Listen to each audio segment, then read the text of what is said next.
हमारा बिना करह पैबू हो रह पैबू हो। रूह के खाली तू कहेला बात चोली के घरे मोर मांगे में हाथ जन जोगी तू घबरही बा।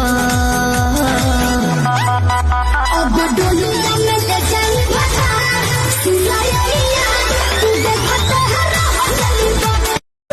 तोहर खुली जाला मुहर में तू गोरी तू तो सोचलू तोहरे में घुलल रही। तोहर लुगावे तका लुगावे धके झूलल रही। तोहर लुगावे पिया हो पड़ा देह समय कैसे दो जरू जबरदस्त करेला। सैया हो पड़ा देह समय कैसे दो जरू जबरदस्त करेला। आवेला हमरा मिलल बा मरद नचनिया सखी सुन कहतानी कर रहनिया सखी। मुँह लागल बा एकरा पजरिया के मुँह लागल बा एकरा पजरिया। हाय मुंह देखला हाय मुंह पर फीलिंग जागी भैंसा लागत नहीं का तनी करिया नु बनी करिया ना तो कोयला बड़ा तोर चाहे करिया मर्दा मरदा होला। तोर चाहे करिया मर्दा मरदा होला। अरे मौका दे लागे कि तोहरा बुखार बाटे भीतर गरम हमार भइल थर्मामीटर। अब तो बदी करी होइया पलंगिया पतकिया लगा के बड़ी हम तोहरा ही साथ रहब तोहरा महलिया में। तू ताज महल बनवा दो जिला बलिया में मुमताज से प्यार निभा।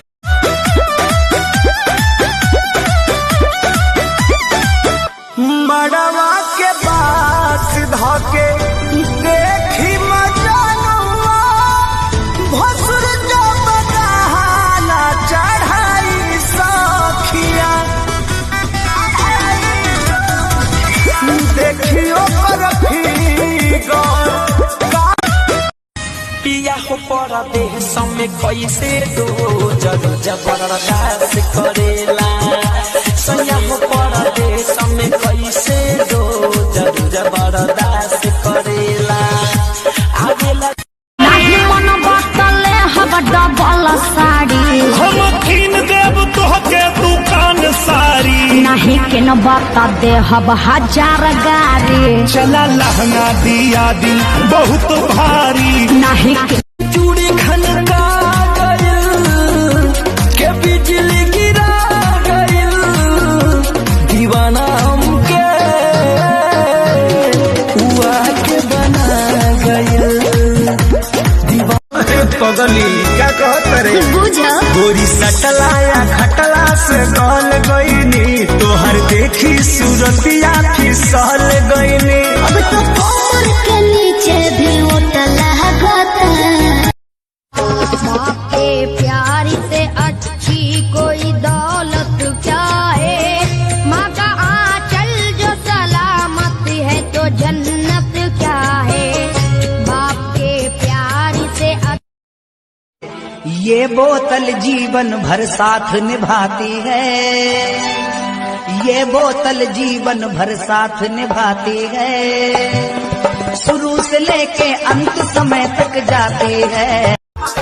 निचावा महकता ते गोरा क्यों पारावा महकता। आदे मरल से कम नई यारावा की सब साला वारावा महकता।